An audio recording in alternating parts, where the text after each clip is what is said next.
Hello students, इस video में हम एक्सरसाइज क्वेश्चन करेंगे एनसीईआरटी का यूनिट सॉल्यूशन। क्वेश्चन नंबर 1.6 है। तो क्वेश्चन देखो क्या होगा। How many ml of 0.1 molarity HCl are required to react completely with 1 gram mixture of Na2CO3 and NaHCO3 containing equimolar amount of both। तो हमारे पास एक मिक्सचर है सोडियम कार्बोनेट का और सोडियम बायोकार्बोनेट का, और वो किसके इक्वल है, कितना है, वो 1 ग्राम के इक्वल है। ठीक है, तो देखो हमारे पास एक मिक्सचर है सोडियम कार्बोनेट का और सोडियम हाइड्रोजन कार्बोनेट का, वो कितना है, 1 ग्राम है। टोटल मिक्सचर कितना है हमारे पास, 1 ग्राम।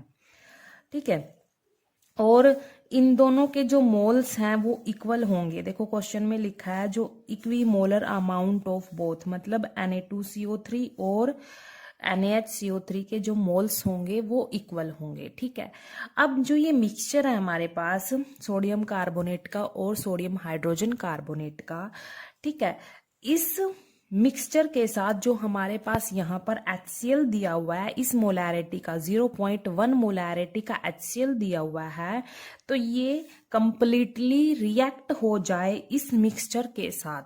ठीक है, ये इस मोलैरिटी का जो HCl है इस मिक्सचर के साथ कंप्लीटली रिएक्ट हो जाए, तो इसके लिए जो हमारे पास HCl है उसका कितना वॉल्यूम यूज होगा कंप्लीटली रिएक्ट होने में। ठीक है, मतलब कितने वॉल्यूम की नीड होगी हमें, इस मोलैरिटी के HCl की कितने वॉल्यूम की नीड होगी हमें कि ये कंप्लीटली इस मिक्सचर के साथ रिएक्ट हो जाए। ठीक है, तो ये हमने निकालना है। देखो यहाँ पर हाउ मैनी ml, मतलब वॉल्यूम निकालना है इस मोलैरिटी के HCl का। ठीक है, यहाँ पर देखो, अब यहाँ पर जैसे टोटल मिक्सचर है हमारे पास 1 ग्राम है। ठीक है, तो हम लेट कर लेते हैं mass of Na2CO3 x late कर लिया हमने, एक्स ग्राम है, क्योंकि हमारे पास जो टोटल मिक्सचर है दोनों का वो कितना है, 1 ग्राम।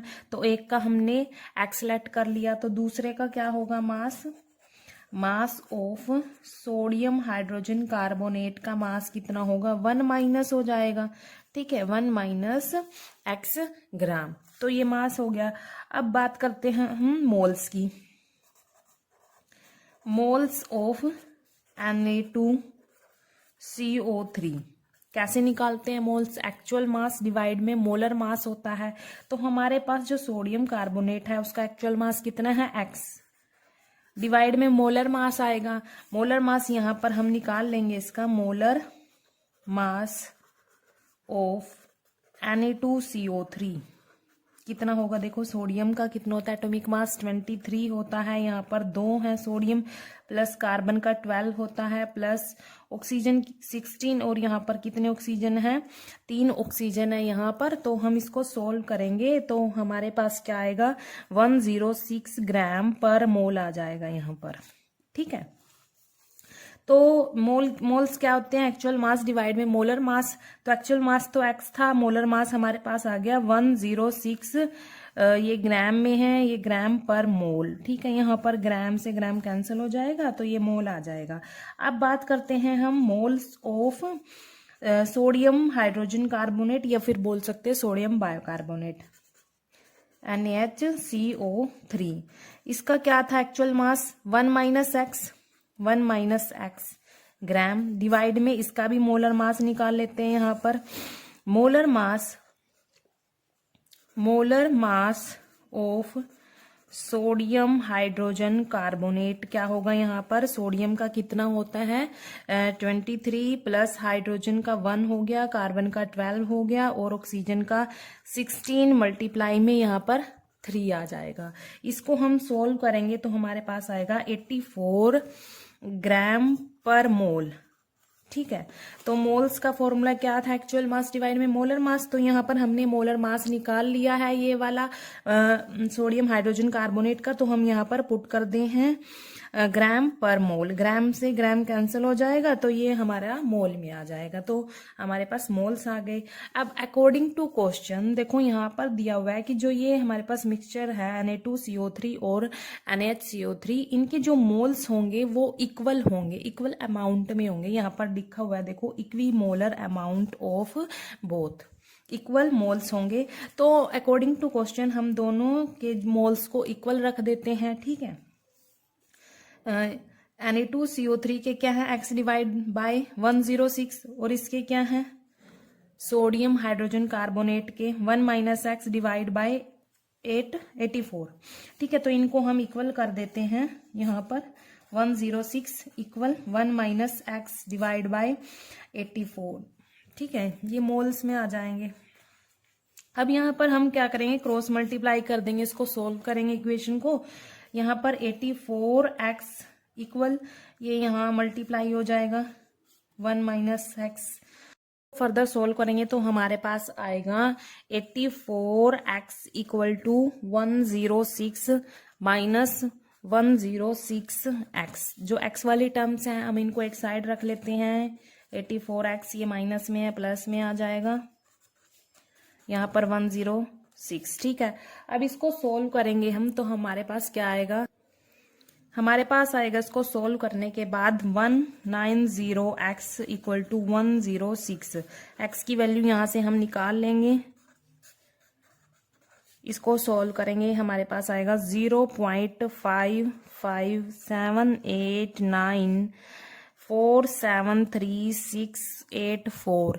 इतनी बड़ी वैल्यू आ गई। तो हम इसको छोटा लिख लेते हैं, अप्रोक्सीमेट इसको कर देते हैं। देखो यहाँ पर ये 8 9 ये बड़ी वैल्यू है सारी, 5 से बड़ी होती हैं ये सारी वैल्यूज। तो हम जो ये बड़ी होती है वैल्यूज, इससे जो नेक्स्ट नंबर होता है इसमें हम 1 ऐड कर देते हैं। तो हमारे पास क्या आएगा, इसको अप्रोक्सीमेट करके लिख लेते हैं, ये आ गया 0.558 आ गया, ठीक है। तो इसको अप्रोक्सीमेट करके लिख लिया। अब ये x की वैल्यू आ गई, ठीक है। यहां से हमारे पास x की वैल्यू आ गई। अब हम इस x की वैल्यू को कहां पर पुट करेंगे, हमारे पास जो ये मोल्स थे सोडियम कार्बोनेट के, यहाँ पर x डिवाइड बाय 106 था, तो x की वैल्यू यहाँ पर हम पुट कर देंगे जो अभी हमने निकाल ली है। ऐसे ही इसमें पुट कर देंगे 1 माइनस x की वैल्यू पुट कर देंगे, ठीक है। तो देखो पुट करेंगे तो हमारे पास क्या आएगा, मोल्स ऑफ Na2CO3, ठीक है। यहाँ पर था x डिवाइड बाय 106 था, ठीक है, मोल थे। तो x की वैल्यू हम यहाँ पर जो हमने ये निकाल ली है इसको पुट कर देते हैं 0.558 डिवाइड बाय 106।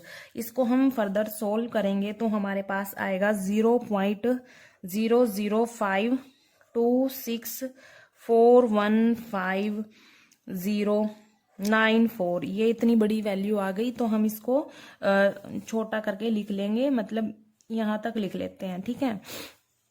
इसको हम अप्रोक्सीमेट ऐसे लिख लेंगे 0.00526, ठीक है। अब इसको भी हम क्या लिख सकते हैं, 5.26 मल्टीप्लाई 10⁻⁻³ ये लिख लिया हमने। 5.26 मल्टीप्लाई 10⁻⁻³ ये किसके मोल्स आए हमारे पास, Na2CO3 के। ऐसे ही हम किसके निकालेंगे, moles of sodium hydrogen carbonate के भी निकाल लेंगे।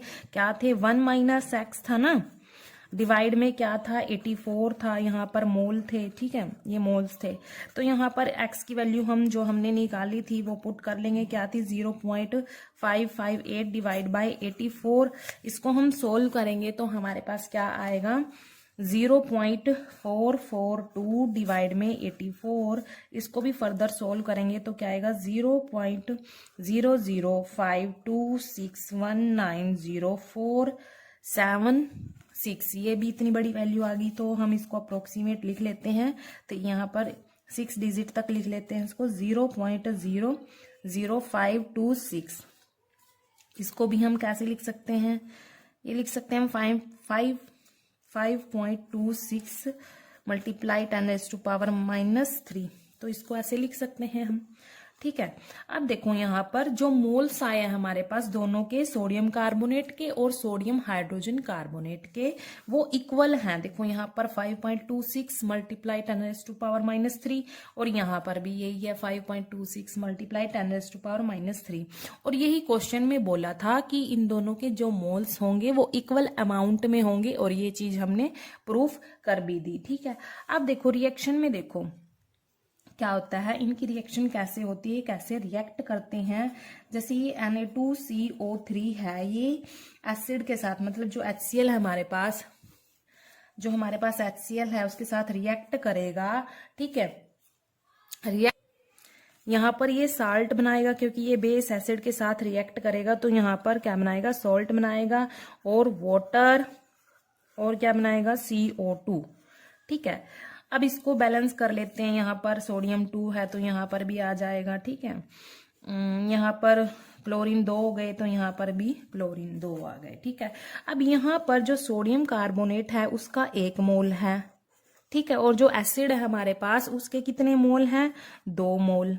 इसका मतलब क्या है कि जो 1 mole of sodium carbonate neutralize होगा किससे, 2 मोल ऑफ HCl से न्यूट्रलाइज होगा यहाँ पर। ठीक है, और क्या बनाएगा, सोल्ट बनाएगा।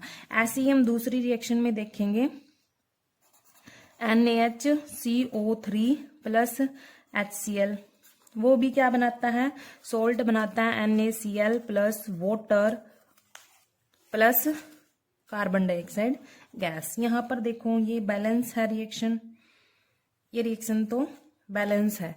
अब यहाँ पर इसका कितना मोल है, 1 ही मोल है, और एसिड का हमारे पास जो HCl है इसका भी 1 मोल है। मतलब यहाँ पर जो ये सोडियम हाइड्रोजन कार्बोनेट का 1 मोल है वो किसके साथ न्यूट्रलाइज होगा, यहाँ पर 1 मोल ऑफ HCl के साथ न्यूट्रलाइज हो जाता है। ठीक है, लेकिन हमने जो मोल निकाले हैं यहाँ पर तो हम एक की बात कर रहे हैं कि 1 मोल है जो सोडियम कार्बोनेट का वो न्यूट्रलाइज होगा 2 मोल से। ठीक है, यहाँ पर भी 1 मोल किससे न्यूट्रलाइज होगा, 1 मोल से। लेकिन जो हमने ये मोल निकाले हैं अभी, इनकी बात करें, मोल्स ऑफ Na2CO3, ये हमने मोल्स निकाले हैं, ये कितने मोल्स ऑफ HCl से न्यूट्रलाइज होंगे ये अब हम निकालेंगे। ठीक है, अब देखो यहाँ पर अगर 1 मोल ऑफ Na2CO3 न्यूट्रलाइज होगा कितने मोल से, कितने मोल ऑफ HCl से न्यूट्रलाइज होगा, अभी हमने देखा है।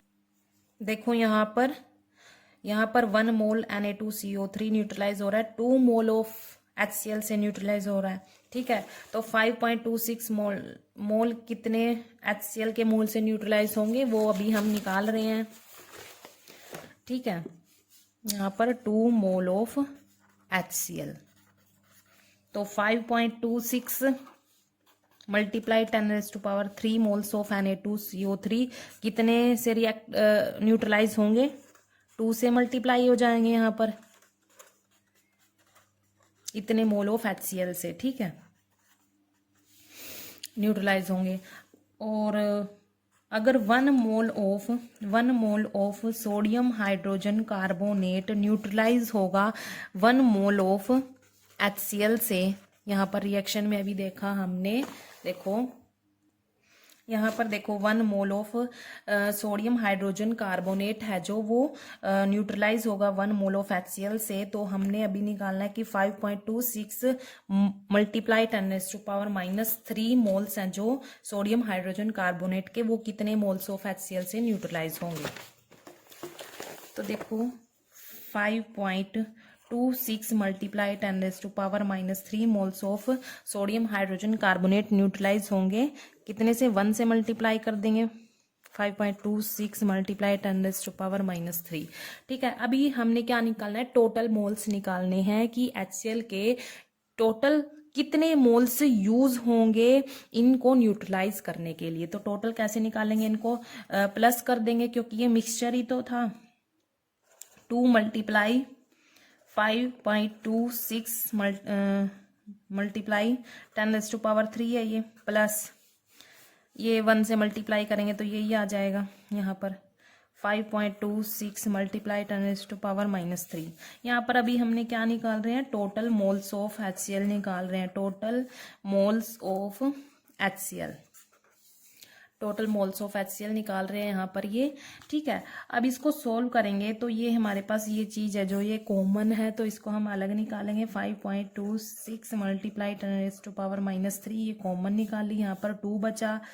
ठीक है, 2 + 1 कितना होएगा ये 5.26 मल्टीप्लाई 10⁻⁻3 मल्टीप्लाई ये 2 + 1 3 हो गया। इसको सोल्व करेंगे तो हमारे पास क्या आएगा, सोल्व करने के बाद, इसको सोल्व करने के बाद हमारे पास 15.78 मल्टीप्लाई 10⁻⁻3 मतलब इतने मोल ऑफ HCl यूज होंगे इनको न्यूट्रलाइज करने के लिए, सोडियम कार्बोनेट को और सोडियम हाइड्रोजन कार्बोनेट को न्यूट्रलाइज करने के लिए 15.78 मल्टीप्लाई 10⁻⁻3 मोल्स यूज होंगे। ठीक है, ये तो मोल्स निकाले अभी हमने। ठीक है, हमने क्या निकालना है क्वेश्चन में, वॉल्यूम निकालना है कि HCl का जो हमारे पास 0.1 मोलैरिटी का जो HCl है उसका कितना वॉल्यूम यूज होगा इनको न्यूट्रलाइज करने के लिए। ठीक है, तो ये निकालना है हमने। तो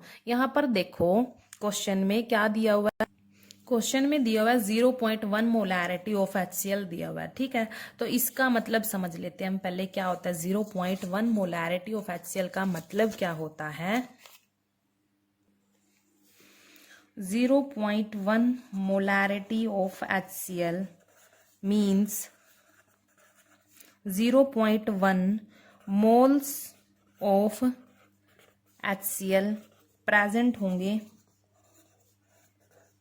present in 1000 ml of solution।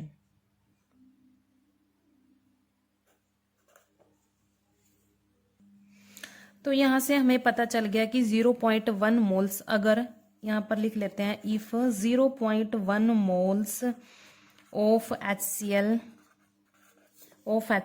present in 1000 ml, अगर ये 1000 ml में प्रेजेंट है 0.1 मोल्स ऑफ HCl। ठीक है, तो जो 1 मोल होगा HCl का, 1 मोल ऑफ HCl किस में प्रेजेंट होंगे, इसको हम डिवाइड कर देंगे, यहाँ से ये डिवाइड में आ जाएगा। अगर 1 मोल का निकालेंगे 0.1, ठीक है, ml। ठीक है, अभी हमने निकाले थे यहाँ पर जो ये टोटल मोल्स निकाले थे HCl के, कि इतने मोल्स की नीड होगी इनको न्यूट्रलाइज करने के लिए, इस मिक्सचर को न्यूट्रलाइज करने के लिए। तो इनका अगर हम वॉल्यूम निकालें 15.78 मल्टीप्लाई 10⁻³ मोल्स ऑफ HCl कितने वॉल्यूम में प्रेजेंट होंगे वो निकालना हमने। यहाँ पर ये मल्टीप्लाई में आ जाएगा, 0.1 मल्टीप्लाई 15.78 मल्टीप्लाई 10⁻⁻3। इसको अगर हम सोल्व करेंगे तो देखो कैसे सोल्व होगा। ये 1000 डिवाइड में 0.1 है, ये मल्टीप्लाई में 15.78 है, ये देखो 10⁻⁻3 है, इसको हम ऐसे भी लिख सकते हैं, ये कैंसिल हो जाएगा। और इसको हम सोल्व करेंगे तो हमारे पास क्या आएगा, 157.8 ml आ जाएगा। ये हमारे पास वॉल्यूम आया। किसका वॉल्यूम निकाला हमने, HCl का वॉल्यूम निकाला है ये। ठीक है, 0.1 मोलैरिटी का जो HCl था उसका हमने ये वॉल्यूम निकाला। इतना वॉल्यूम यूज होगा जो सोडियम कार्बोनेट और सोडियम हाइड्रोजन कार्बोनेट का मिक्सचर था उसको न्यूट्रलाइज करने के लिए HCl का इतना वॉल्यूम यूज होगा, 157.8 ml वॉल्यूम यूज होगा HCl का। ठीक।